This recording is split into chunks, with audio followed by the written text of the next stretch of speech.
Hey everyone, I had some inquiries about my workspace and my tools and stuff that I use, so today we are going to take a quick look at where I make jewelry. I find a stone and take it home and polish it and hope it shines, and also there's a chicken.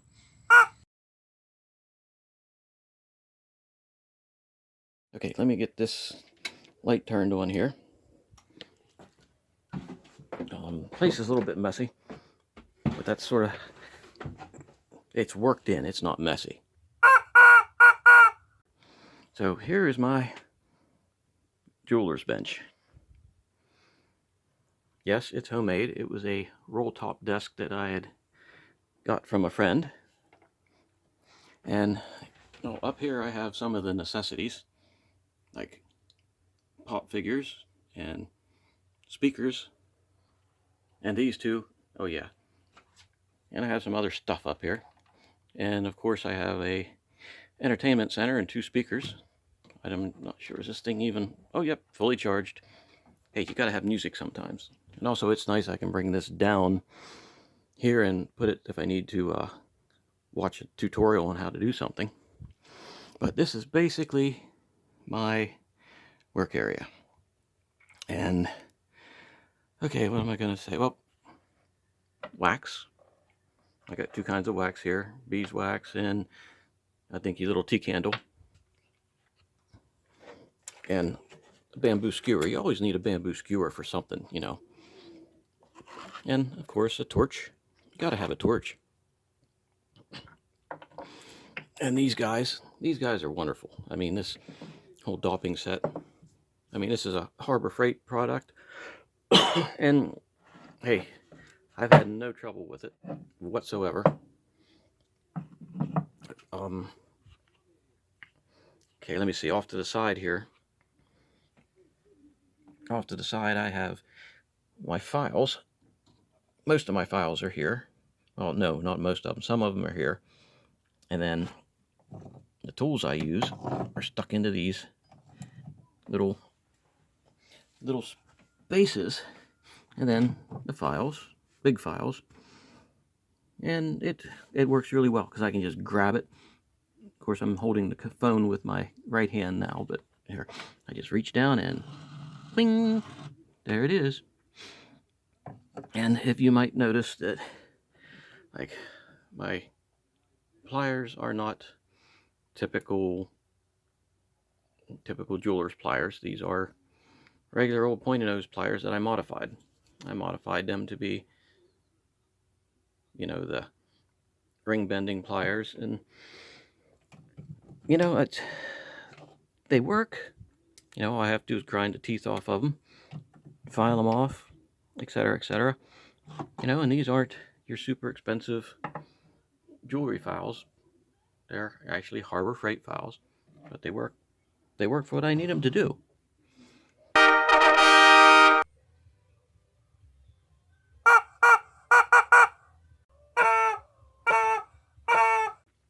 And speaking of files, here's where I keep the needle files. This works exceptionally well. Exceptionally well for files. And, well, let's start up here. I got scissors and there's wire cutters back there, wire strippers. A good set of, stuff flying everywhere. A good set of nips and my hand crank drill. See, I can turn that way. This was a handpiece off of a roto tool that was broken. Actually, it's one of, see that? Yeah, down to here. It was one of these that was broken. You know, and this is where my roto tool is. On its little swingy arm up there. Swing, swing, swing. You know, and here I got some burnishers. Yes, this is a burnisher. Homemade burnisher. And yes, gravity is working fine today. See that most of these tools are homemade tools or repurposed tools. This was a punch and I use it for making small loops and stuff. This is a big old punch that I did the same thing with that. You know, I can use it to shape the metal that I need. And this is a scratch awl, but it's also hard enough to be a really good burnisher. And I got a couple of little tools in here. That's like a for setting bezels. And so are these. And yep, these are 16 penny nails. And I hardened them up a little bit, and each of them has a different shape depending on the type of bezel I'm doing. And back here, well, here I got, oh, there's my graver. Yeah, this is a broken file, but it's also a graver. And it works exceptionally well. That should go up here, I think. Here I got some calipers.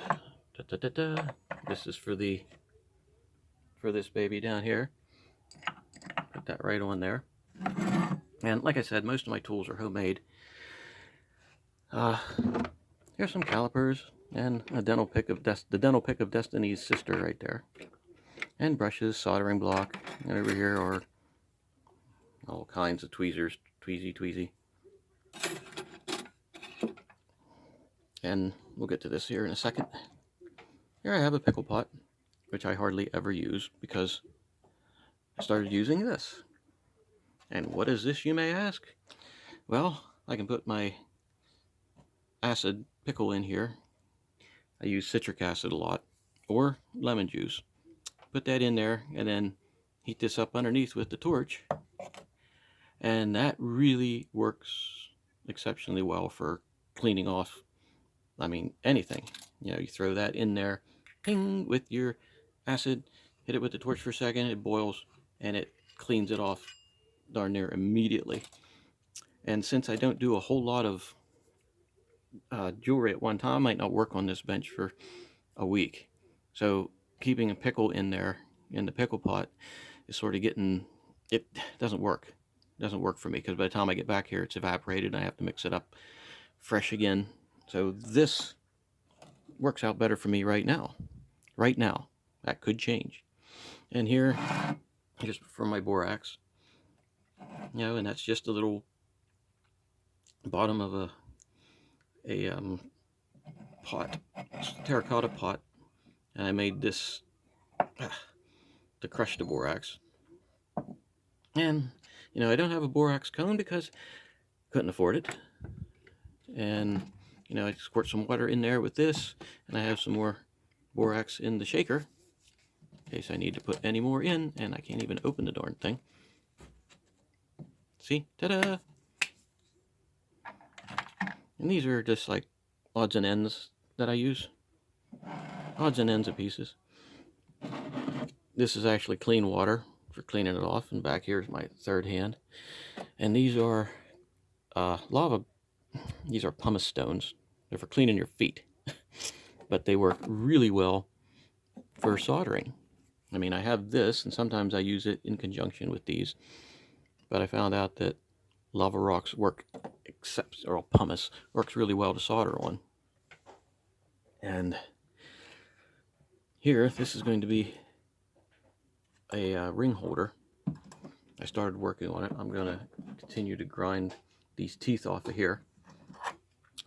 And you might say, well, why don't you just buy a ring, you know, a ring pliers? It's like, you know what? I would, but honestly, I don't have the money. I just don't. And I'm not cheap. I just don't have the money. And when I say I don't have the money, I mean, like I just said, I'm not cheap. I just don't have it. I don't make really hardly any revenue from this stuff. If YouTube wasn't free to put it on, I wouldn't even be putting it on there, putting the videos on there. But anyway, here we go. Down here I got goodies. This is a nice hand vise. These things are hard to come by. I had one of these in my toolbox and never really used it much. And here's an assortment of hammers, and there's my ring thingy. Dun, da, da, da, da. Goes in there. And old hammers are great. I don't throw them out. Because you know what? You can take an old hammer and modify it to whatever you need. You know, that works great. That end works really great for shaping metal. And I've actually changed its shape depending on what I was using it for. And my piercing saw, I'd like to organize this a little bit better. There's that thing. I wonder where that got to. Sometimes things get lost. But here is a Dollar Tree hammer that I modified to be top heavy. You know, flatten this end, cut that back off, and now it's front heavy. It works exceptionally well.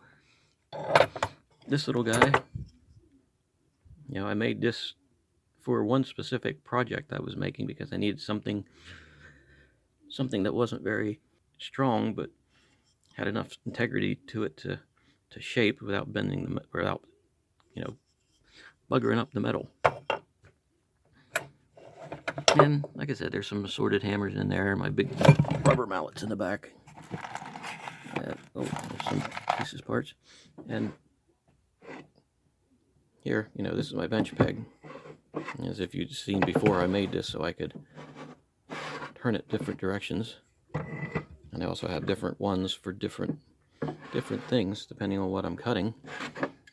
And most of the time I use this to solder.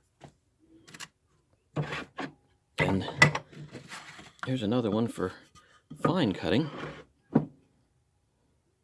See, I can lay that on there and it holds it really well if I'm cutting some really thin material. And this is specifically made for when I make necklaces. You know, I have this set up so I can move this around and cut and adjust at the same time, in the same way for cutting small things right there. And over here, paintbrushes. You always need paintbrushes to clean stuff. And then my sanding sticks. I like to make them this way instead of really wide and flat. Make them square. Have them marked there like that.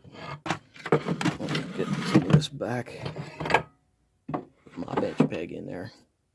And here I have the drawer, piercing saw blades, my solder pieces, you know, and what little bit of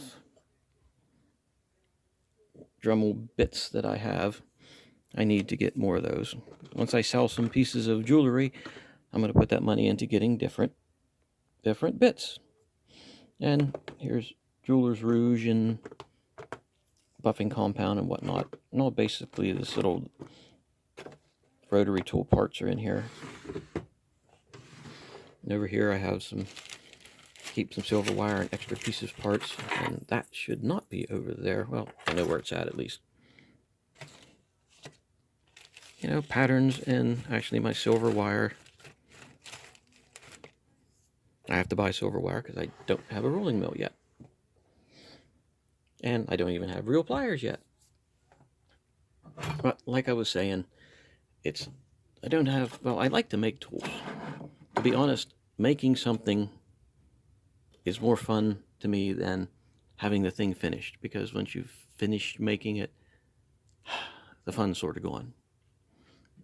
So, like with this ring holding pliers, you know, because when it's all done, you'll be able to put the ring in there like that and hold it so you can see it's going to be able to be held like that.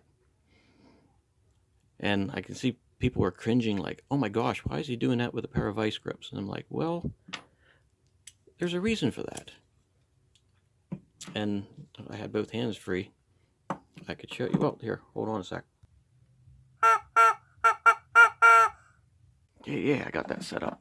Okay, now, what I was saying was, you say, well, you have a pair of vice grips in there. Good grief, that's going to be nasty. Well, no, not really. Once I get that cut down, oops. You see, vice grips you can adjust here. I can close this and adjust these jaws to hold the ring as neatly as I want to. Now I'm not clamping down on that, as you can see. I'm just adjusting the jaws with this screw here. So that makes it that I can tighten it, especially when these teeth are out of here, and this just reshape the hair. You know, I can tighten it or loosen it with this. You see? When I started doing this, I had $50, and I budgeted my $50 to buy, let me get back here again, budgeted my $50 to buy this, and one or two other things that I can't think of at the moment. And that's how I started making the jewelry. This is long after I started cutting stones. So I budgeted all that out and then made what other tools I needed as they came up. So let's take a look here. I got down here to the side. I have my anvil sitting on I guess that's an anvil stand.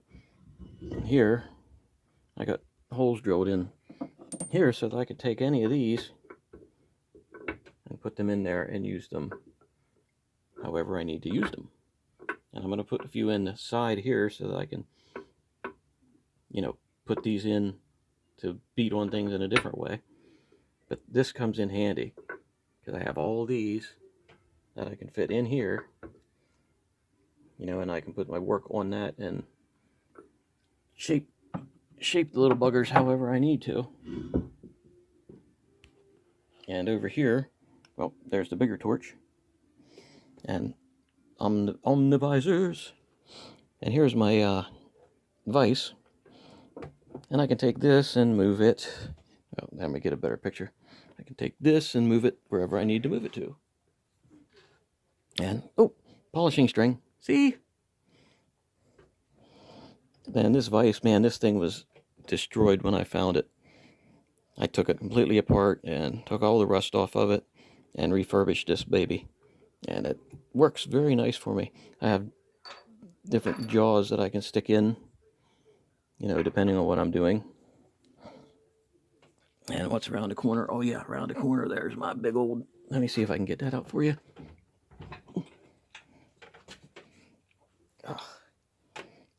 This thing, it fits in here like so and down to the ground, and it's just a great big version of this guy.